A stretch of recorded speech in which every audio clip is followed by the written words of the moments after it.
السلام علیکم ناظرین، میں ہوں عبداللہ شرین اور جیسا کہ آپ کو معلوم ہے کہ ملک بھر کی طرح سوات میں بھی عام انتخابات کے لیے سامان کی ترسیل کا عمل شروع کر دیا گیا ہے۔ ضلع بھر میں 3 ڈسپیچز سینٹر قائم کیے گئے ہیں۔ NA3 جان زیب کالج، NA2 سوات یونیورسٹی اور NA4 کے لیے فضل حق کالج مٹا جو ہے نا اس میں سینٹر قائم کیے گئے ہیں۔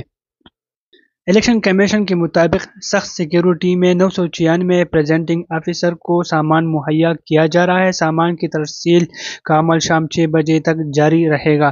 3 قومی اور 8 صوبائی حلقوں کے لیے 996 پولنگ اسٹیشن قائم کر دیے گئے ہیں۔ اسی طرح سیکیورٹی کے حوالے سے DPO سوات شفیع اللہ گنڈاپور کے مطابق 166 حساس ترین اور 418 حساس اور اسی طرح 412 نارمل پولنگ اسٹیشن جو ہے نا وہ قرار دیے گئے ہیں۔ ضلع بھر میں 6000 سیکیورٹی اہلکار تعینات کر دیے گئے ہیں۔ حساس ترین پولنگ اسٹیشن میں 7، حساس میں 6 اور نارمل میں 4 سیکیورٹی اہلکار تعینات ہوں گے۔ تو انشاءاللہ کل الیکشن کا میدان سجے گا اور لوگ اپنے حق رائے دہی استعمال کرنے کے لیے کوشش کرے کو مختلف پولنگ اسٹیشن کا رخ کرے اور اپنا ووٹ ضرور کاسٹ کرے۔ اب تک کے لیے اتنا ہی۔ اللہ حافظ۔